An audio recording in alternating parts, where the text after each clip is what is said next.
So about a year ago, I had this idea to make a small 2D platformer over the summer to learn Godot game engine a little bit better. Little did I know that around a year later, this game would end up getting released on Steam. This is the story of how I released my first ever game on Steam.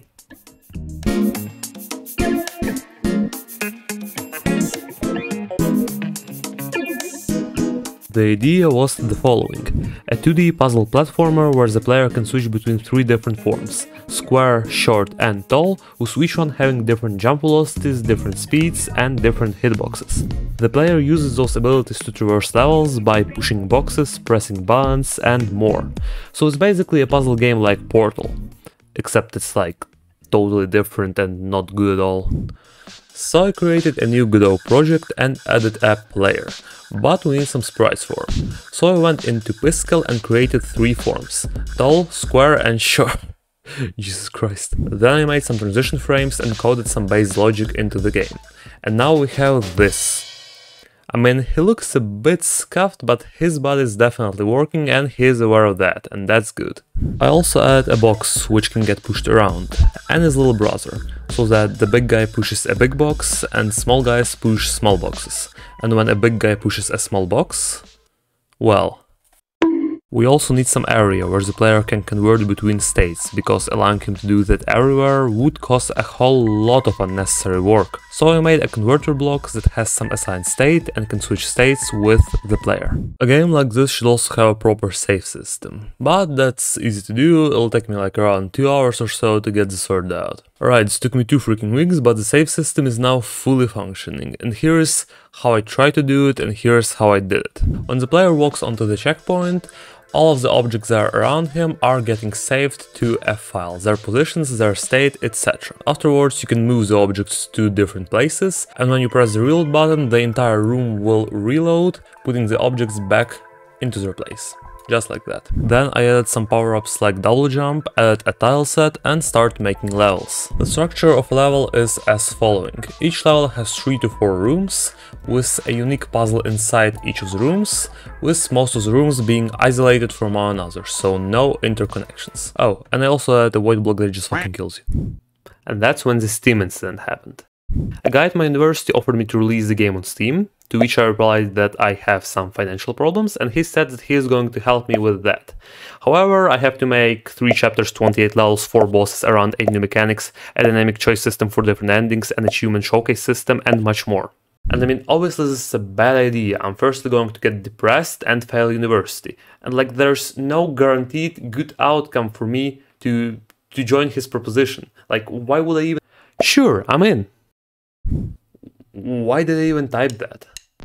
So anyway, since we now have 3 chapters, each chapter should have its own set of mechanics being introduced in it.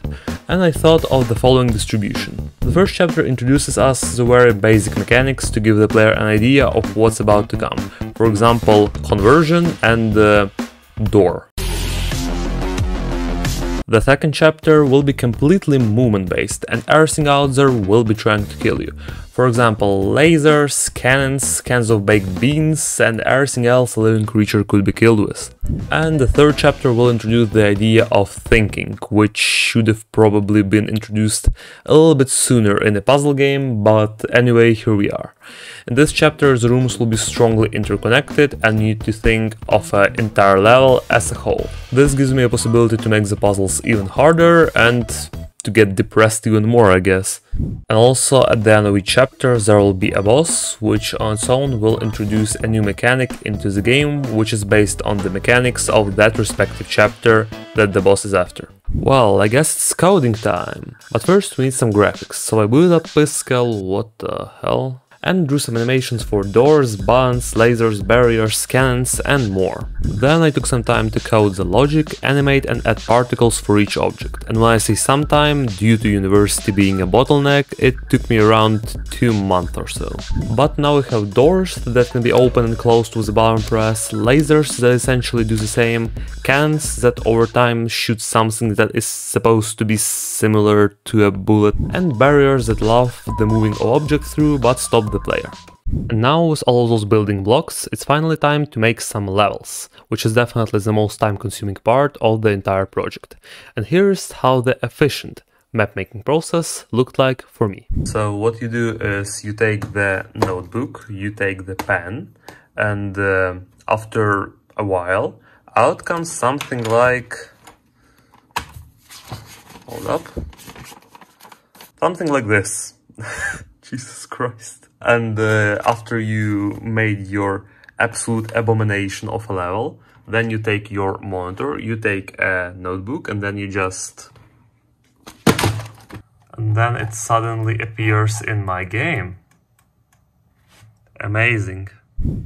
However, the levels are not the only important part of a game. The other one is plot. And after some time, this is the idea we got about the story. This is the Pest. His name is Johnny, and he hacked into the Octagon, which is a highly secured facility in control of the entire world. His goal is to destroy the core of the Octagon, but it's up to you, the player, to make the decisions. Wow, that was all dramatic, wasn't it? Anyway, the game will be set in this huge facility, during the traversal of which you'll encounter comics, which tell you the information about the current game's plot, and choices depending on which the game will have different endings. And also you'll encounter some Easter eggs, which will tell you a lot more about the game's world and hidden plot. So I quickly made a choice room, and how it works is you get a prompt by pressing the button in the middle, and after that the two options are unlocked. The one that the game considers to be a good one and the bad one.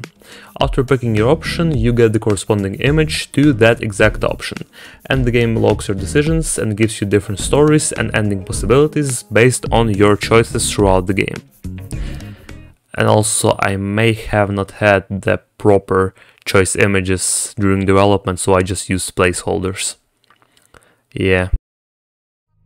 Also, as I already mentioned, the comics, when will they appear? They will appear after some important parts of the game have been completed. For example, at the start of the game or after you complete a really hard boss. And let's not forget about the Easter eggs. These secret rooms with the floppy disk in the middle, which can tell you something that you did not know about the game. Oh. Also, if you accidentally skipped the comics or the Easter egg, it can be easily viewed back in the main menu. You don't even know how long this took me to make. And now the fun part, the bosses. I wanna die. The concept of a boss in a puzzle game is always very interesting because, well, there simply can be no boss. And the boss is just like this big tricky maze level with an entirely different puzzle from the rest of the game, right? However, some games like Portal still use the concept of a boss, it's just that it's static and simply doesn't move. So I decided to do 50-50, with only the last bosses in my game being actually existent and trying to kill you, and the other ones just being tricky maze levels. I would show them to you, but I don't want to spoil the game for you. That's simply because I want you to buy the game. Anyways, the game's coming out good so far, but we don't have proper sounds, and sounds are a good way to establish a connection between the player and the game. And how do you find sounds? Well, you search on the internet. For example, let's take this glitch soundtrack. Oh, okay, what about this? Alright, and after giving my soul to the demons, the game has sounds and is basically finished.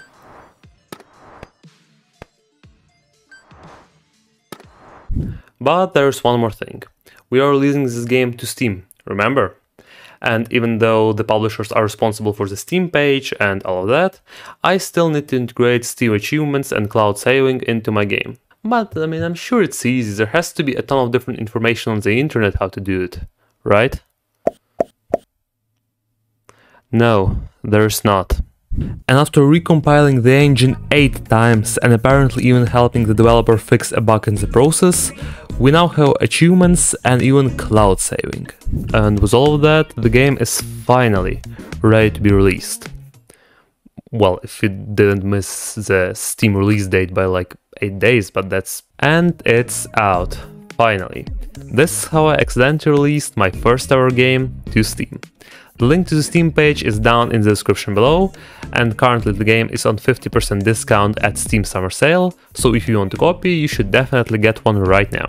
Also, huge thanks to Multiverse Experience. This entire thing just wouldn't be possible without them. They helped me with publishing and with developing the game as well, giving me some feedback. And also huge thanks to my testers that you can see on the screen right now. Without you guys, it would have been much harder to make this game. This content is new to my channel, but there will definitely be more to come in the future, so please like and subscribe, and all of the information that you may want from my channel is down in the description below. That's all for now. Stay tuned, and I'll see you when I have some more stupid project coming up. Bye! Great, now I have to edit this.